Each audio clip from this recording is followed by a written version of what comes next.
à part pour toi. Seigneur, tu es bon. Et nous avons mis, tu nous permets d'avoir cette cause devant toi. Et nous voulons le déclarer.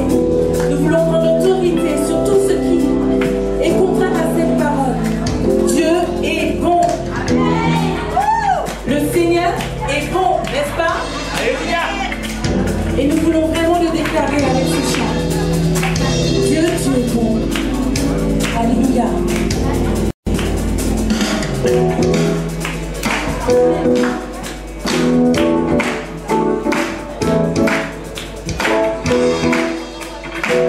Commencez à le déclarer.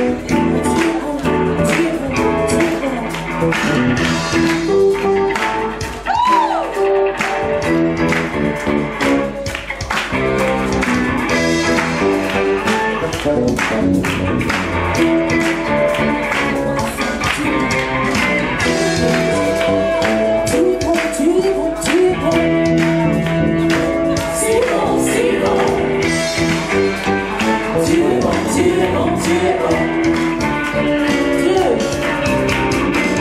Tu es bon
danser dans ta présence.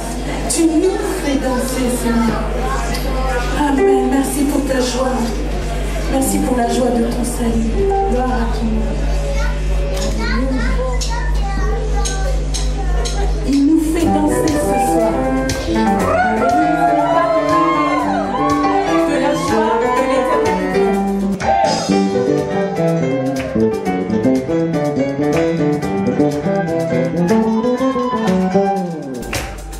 Il me fait danser, il a séché mes pleurs et chassé mes peines. Comme de terre, je veux crier au monde entier. Il me fait danser, il a séché mes pleurs et chassé mes peines. Comme de terre, je veux crier au monde entier. Je ne savais que souffrir, mais il a posé sa main. Lui seul a su me guérir. Là où règne le chagrin, je sens la douceur de l'amour transpercer ma vie. Je vois le soleil se lever. Il éveille en moi la joie de l'aimer. Il me fait danser. Il a séché mes pleurs et chassé mes peines. Comment me taire? Je veux crier au monde entier. Il me fait danser. Il a séché mes pleurs et chassé mes peines. Comment me taire? Je veux crier au monde entier.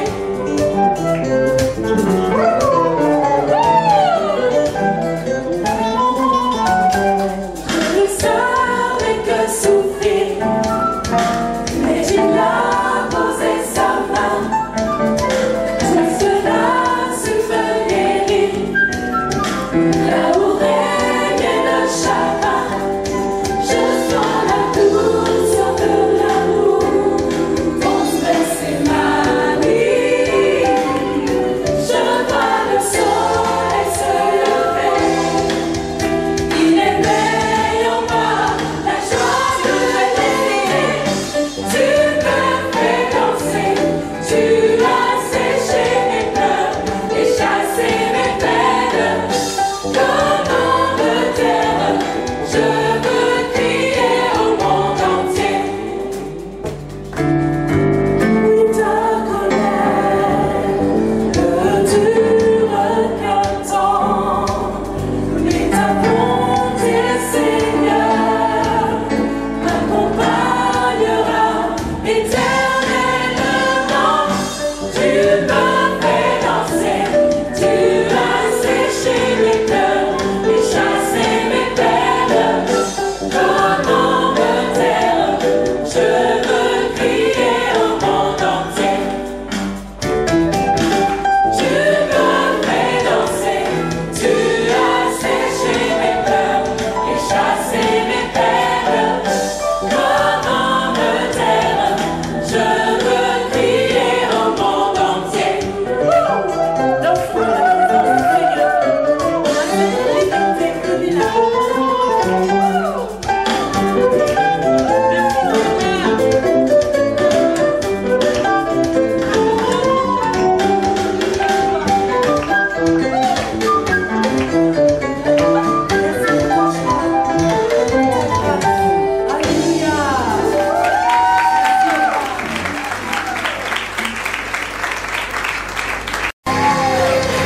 Allez bien, on acclame encore le Seigneur ensemble.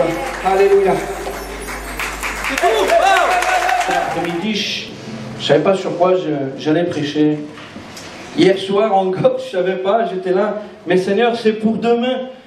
Aide-moi. Je ne sais pas ce que tu veux leur apporter, mais aide-moi. Et le Seigneur m'a conduit dans un chapitre du livre des Actes, dans un passage que nous connaissons, pour ceux qui lisent la Bible, mais pour vous qui ne la lisez peut-être pas. C'est un message, vous allez voir, de grâce pour votre vie.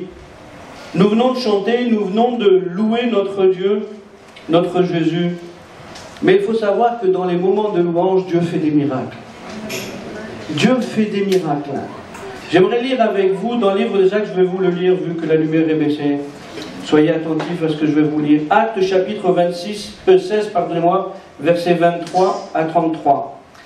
Après qu'on l'eut chargé de coups, ils les jetèrent en prison, recommandant au geôlier de les garder sûrement. Le geôlier, ayant reçu cet ordre, les jeta dans la prison intérieure. Il est parlé de Paul et de Silas, et leur mit les ceps aux pieds. Vers le milieu de la nuit, Paul et Silas priaient et chantaient des louanges de Dieu. Et les prisonniers les entendaient.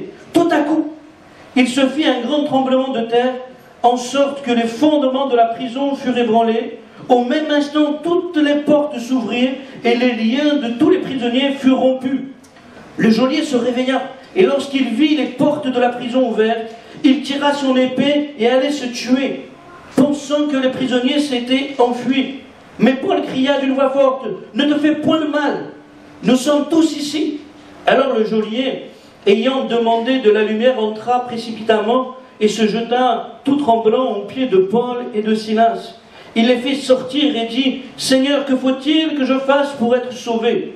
Paul et Silas répondirent, « Crois au Seigneur Jésus et tu seras sauvé, toi et ta famille. » Et ils annoncèrent la parole du Seigneur ainsi qu'à tous ceux qui étaient dans sa maison. Il les prit avec lui à 7 heures même de la nuit. Il lava leurs plaies, et aussitôt il fut baptisé, lui et tous les siens. Waouh!